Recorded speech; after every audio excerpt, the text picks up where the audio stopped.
Hey guys, it's Jeff. So I just want to have a warning for you on this video. I'm going to be showing some of the events that occurred in Kenosha, Wisconsin last night, coming up after this.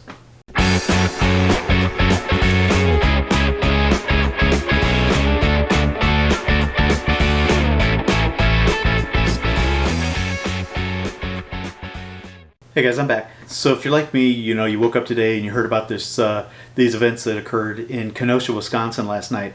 Now there was what happened was there've been protesting that's been going on in Wisconsin that have been turning and evolving into riots, and so if you're not familiar with what's going on, and this is the first you've heard about it, there was a shooting the other day. A white officer shot a black man. It was caught on video. And with all of the other riots and protests that have occurred throughout the U.S., this was an extension of that. So it started off with protests that turned into mobs and riots that started taking out violence and burning property and that sort of thing. And so last night it escalated once again. Now my understanding, and all of this is evolving, and all of this will come out in more detail. So if I'm inaccurate about any of this, take it with a grain of salt. This is just kind of my understanding of what's going on today. There was a militia that had formed that went to the Kenosha area, and they were protecting property in the area. And what happened last night was apparently there was something that had occurred at a car dealership where one of the rioters was shot in the head. There's video of that floating around. You can see that. And there's another video, and this is kind of the concern here. And I'm gonna play it for you real quick, just so you have a context. I'm gonna play parts of it. But I do want to say before I play it that if for some reason this video gets taken down, or you want to see the entire video, I'm gonna upload it all to my other site. It's on Bitchute, and I'll have a link in the description, and you can find it on other social media platforms, Instagram, Facebook, and that sort of thing. So if you haven't subscribed yet, please consider doing so. If you like this content, your subscriptions are what support me. So I'm gonna go ahead and play that video now. This is just want to give you a warning. This is there is a lot of violence in this video, but I think it's important to understand what's going on. So I'll be right back.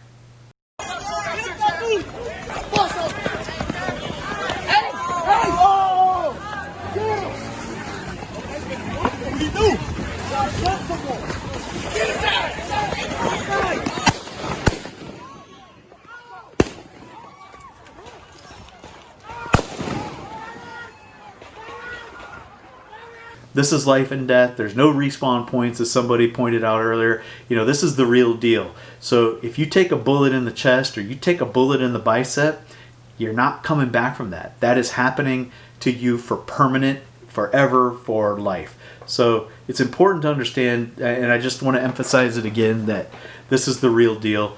Don't participate if you don't have to. When a protest turns into violence, it's a mob, it's a riot, it's not a protest anymore. Go home. Your presence there is supporting that riot or that group or that violent mentality. And if you go home, then they're out there by themselves, and law enforcement can take care of them. But if there's 100 or 500 or 1,000 people out there, and only 10 of them are causing violence, all 1,000 are guilty of that violence. So it's important to not lose sight of the fact that your presence is emboldening people that are committing violence to continue to commit violence, and they're hoping that they can just fall into obscurity, into the crowd, into anonymity. And it's very dangerous to allow that to occur, and those people need to be called out. And so if you're out there, just go home. Let the police deal with these guys and let them handle this. Don't get wrapped up in this violence. I think there was a real opportunity here for a reform movement to take hold, where we could really look at law enforcement and some of these police practices. Police practices are about controlling people, and there are a few times when people will die needlessly, especially when you're trying to use the heavy hand of government, hundreds and thousands of times a day or year. And people do get caught up. Innocent people will get caught up in that. And I think it's very important to not lose sight of the fact that there was an opportunity here for us to apply the redress of grievances, to have an effective law enforcement enforcing change, in society that would bring law enforcement back into the people, into the civilian sector, and not have them as a militant arm of government in civilian circles.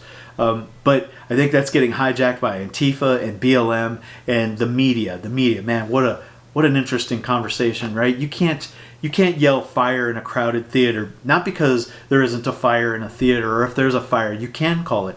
But if you yell fire in a crowded theater, the reason that that's so frowned upon is because you can cause a stampede and you can cause people to injure themselves, especially if there's no fire there. Well, that's exactly what the media are doing. They're calling fire in a crowded theater when there's not a fire there, and they're hyper echoing the anger that is happening in some very small communities. It's as if it's happening in every community, and that's not the case. Where it's happening, it needs to be addressed. Where law enforcement is using too much of their power, it needs to be addressed.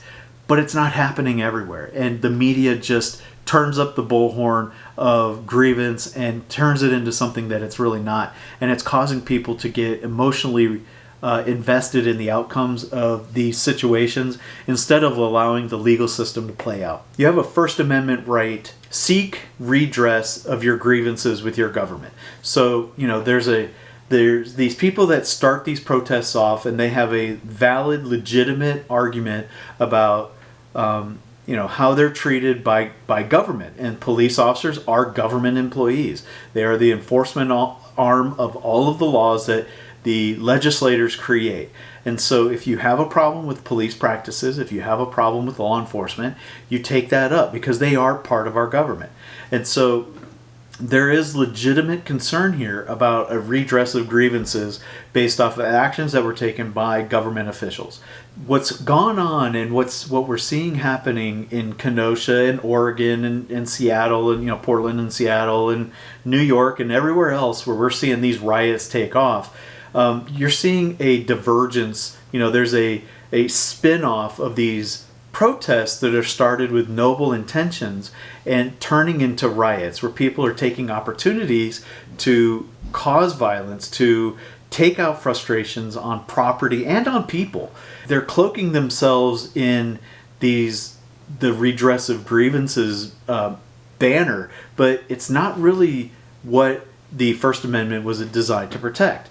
When you start turning to, and I guess it's important to understand the difference between a protester, and I'll list the definition here, and versus a rioter. And this is what a rioter is. And so you can see that, protesters are protesting an issue. They have an issue, or they have a problem with an issue that they want to be heard. A rioter is there to cause violence. One is not the other. A protester doesn't cause violence, and therefore a rioter is not a protester. A rioter is a rioter, and a protester is a protester. They're not the same. Don't conflate the two. The media is conflating the two. People that are trying to hyper-analyze these situations are conflating the two. And something that I would like to point out is when you're a rioter, you're not, these mobs, these group of people that are going around, they're one entity. And so if you're a protester, but you're caught up with people that are causing violence, you are now in a riot. And so the best thing for somebody that doesn't support the violence that's being carried out, the best thing for you to do is go home. Go home and take up the fight another day. Take up your protest another day. Do it in a different way. But when your protest turns into a violent outburst against government, against other people that are in the group, towards people or property of any kind, that's no longer a protest, and you're not an innocent bystander. You are participating in violence, and you can be caught up in that violence as well.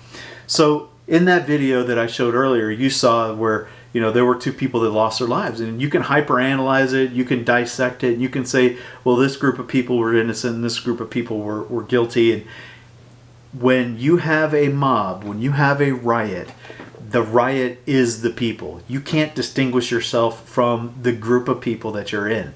And so there were no innocent bystanders on either side. So the best thing for you to do, if you don't want to be involved in the violence that can occur from these situations, is stay home. These curfews are there to protect you. They're there to protect the property. They're there to protect me and everybody else around you. And if you violate these curfews, if you get caught up in these violent actions and violence descends upon you, you really don't have a lot of complaint other than your own poor choices put you in a place where you shouldn't be. So anyway, that's really all I've got, guys. If you're able to watch this whole video all the way through and you see the pictures and the video that I upload, please consider supporting the channel. I don't make a lot of money, and this probably won't be monetized anyway. But I don't make a lot of money from these videos. So subscriptions help, likes help, comments help, sharing helps. And if you want to follow me, and you may or may not follow me on this channel because of the things that I post, you can check me out on some of my other social media platforms. Instagram, I do a lot of stuff there, not all gun related. Some of it's just knife and cars and motorcycles, all things that I enjoy, travel and that sort of thing. So you'll find all that on my Instagram, and then on Bitchute I dual upload this videos up to both platforms, so you'll be able to see them there too. And you can follow me on Facebook. I do engage with folks on Facebook quite a bit as well. So anyway, again, guys, these are very interesting times. 2020 has not been fun. So until next time, I will see you later.